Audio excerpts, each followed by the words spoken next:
এবার বিএনপির সাথে যোগ দিতে চাচ্ছেন সাকিব আল হাসান। আওয়ামী লীগের সাথে নির্বাচন করে এমপি হওয়ার পর 1 বছর হওয়ার আগেই পদ হারান সাকিব আল হাসান।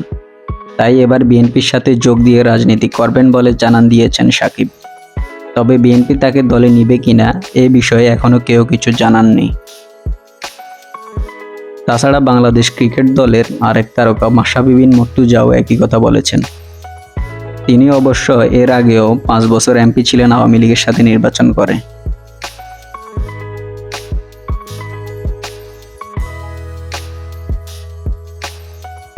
তবে এবার পদ হারিয়ে তিনিও বলতেছেন একই কথাই, এবার বিএনপির সাথে মিশে রাজনীতি করবেন।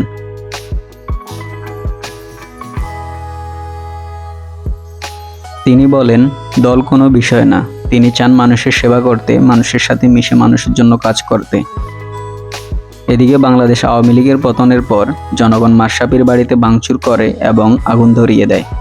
অন্যদিকে সাকিবের পার্টি অফিসে হামলা হলেও তার বাড়িতে হামলার খবর পাওয়া যায়নি।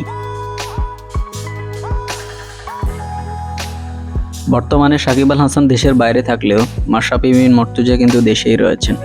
তাই এখন দেখার বিষয় হচ্ছে সাকিব আল হাসান কবে দেশে আসবেন এবং বিএনপিতে যোগদান করেন কিনা। অন্যদিকে মাশরাফি বিন মুর্তজাও তার নিজ বাড়িতে নেই, তিনি অন্য জায়গায় রয়েছেন। তাই আমরা দেখার বিষয় সাকিব আল হাসান এবং মাশরাফি বিন মুর্তজা শেষ পর্যন্ত কি বিএনপিতে যোগদান করে কিনা।